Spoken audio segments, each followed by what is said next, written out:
Lampung mempunyai keindahan alam, mulai pantai dengan hamparan pasir putih, spot laut, danau, dan gajah sebagai ikonnya. Penggunaan tanah terluas adalah perkebunan. Konflik dan sengketa tanah perkebunan menjadi salah satu gesekan yang mengganggu kehidupan masyarakat. Apa ada mekanisme lain, misalnya itu dikelola, hasilnya buat rakyat, tapi rakyat tinggal dapat hasil tanpa dia mengelola sendiri, bisa nggak Pak kayak gitu? Oleh karena itu, reforma agraria hadir untuk mengurangi ketimpangan penguasaan dan pemilikan tanah. Kita lakukan, yang pertama adalah kebun-kebun, tanah-tanah yang terlantar diambil alih kembali oleh negara. Dan itu dibagikan kepada masyarakat menjadi tanah objek reforma agraria. Inovasi yang diterapkan adalah 1. Pemetaan penataan aset dan akses tanah perkebunan. 2. Penemuan model reforma agraria dengan pola kemitraan yang ideal. Inovasi dilaksanakan melalui konsultasi, koordinasi, dan kolaborasi, peninjauan lapang, serta pengolahan data. Tim efektif mulai dibentuk. Rapat bersama Dinas Perkebunan, Dinas Kehutanan, BPKH, Bapeda, Badan Pusat Statistik, Dinas PUPR, BRI, PT Sumber Indah Perkasa, serta Kantor Pertanahan. Dengan metode penggunaan peta AOI dan deliniasi telah dilaksanakan inventarisasi dan identifikasi lapang bersama instansi terkait. Data aset Tora berasal dari pelepasan kawasan hutan, HGU terlantar, tanah negara, serta tanah di dalam kawasan hutan yang dikuasai masyarakat yang menurut Undang-Undang Cipta Kerja dapat dikeluarkan.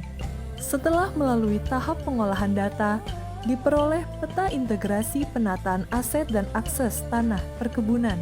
Luas potensi aset Tora di tanah perkebunan yang dihasilkan dari 9 kabupaten adalah 1.560.000 hektar. Data arahan akses reform yang diperoleh dari instansi terkait adalah dana replanting kelapa sawit dari Badan Pengelola Dana Perkebunan Kelapa Sawit atau BPD PKS sebesar 30 juta per hektar dan rehabilitasi kebun serta bimbingan teknis dari Dinas Perkebunan. Nama saya Dedi Tualeka, saya dari Ambon.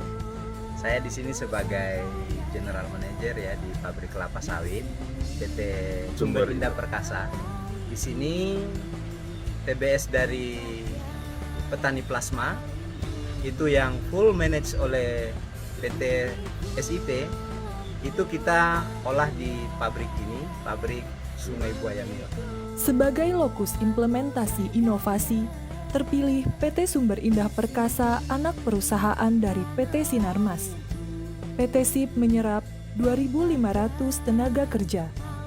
Sesuai surat perjanjian kerjasama, kemitraan mulai berlangsung sejak 25 November 1994. Luas kebun inti 9.000 hektar, luas kebun plasma 15.000 hektar. Perkebunan terbagi menjadi 5 estate, yaitu Sungai Buaya Estate, Sungai Merah Estate, Gedung Aji Baru Estate, Gedung Aji Lama Estate, Mesuji Estate. Proses pengelolaan adalah full management. Kebun inti dan plasma telah mempunyai sertifikat kelayakan. KUD Krida Sejahtera memiliki anggota sebanyak 17.000 petani, menjadi penyetor pajak tertinggi di KPP Pratama Kota Bumi dengan jumlah setoran 53 miliar pada tahun 2019. KUD kini sedang mengalami kesulitan pendanaan replanting karena umur kelapa sawit sudah 27 tahun. Sampai sekarang masih ada sekitar 700 bidang tanah milik anggota kami yang belum disertifikatkan. Maka harapan kami saat menyertai planting ini pemerintah betul-betul mendampingi kami bisa mewujudkan replanting dengan mendapatkan bantuan dana hibah BPD PKS dan pinjaman bank untuk mencukupinya, terutama berharap banyak kepada BPN Provinsi Lampung untuk dapat mewujudkan KUD Krida punya cita-cita replanting kebun di tahun yang akan datang.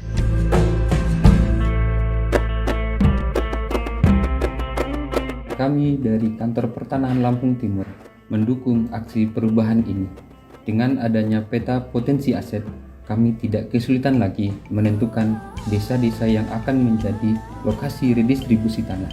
Semula kami kesulitan sekali, namun sekarang menjadi mudah. Untuk peta akses reform yang semula tidak ada, kini kami mempunyai acuan perencanaan lokasi kegiatan akses reform dan GTRA. Saya sangat mendukung Reforma UAT merupakan terobosan baru dalam rangka memberikan stimulan kepada masyarakat, juga memberikan penghargaan kepada perusahaan untuk menjadi contoh perusahaan-perusahaan lainnya.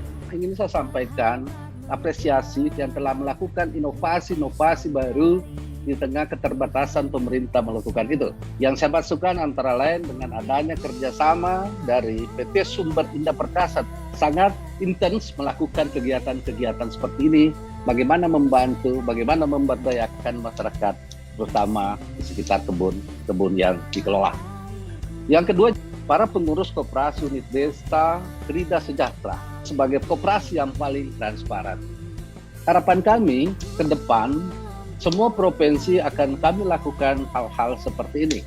Bagaimana memperkuat kelembagaan reforma agraria, bagaimana memperkuat kolaborasi antara korporasi dengan petani, dengan koperasi tentunya. Kami mendukung BPN yang telah melakukan pensertifikatan tanah dan membantu untuk mendapatkan jaminan modal replanting kelapa sawit. BPN keren. Hidup BPN. Reforma agraria dalam mewujudkan kesejahteraan mempunyai 3 skema. Skema pertama, aset mengikuti akses. Skema kedua, akses mengikuti akses. Skema yang ketiga, aset dan akses dilaksanakan bersama-sama. Di kebun plasma kelapa sawit tulang bawang, kami menerapkan skema yang ketiga. Selain memberikan pensertifikatan tanah, kami juga memberikan fasilitasi kredit permodalan. Dengan demikian, terwujudlah sistem penataan agraria berkelanjutan. Sejahteralah Indonesiaku. ATR BPN melayani profesional terpercaya. Saya Sarah Nominika, Kepala Bidang Penataan Pemberdayaan Lampung Berjaya. Dari Lampung, kami ucapkan salam reforma agraria.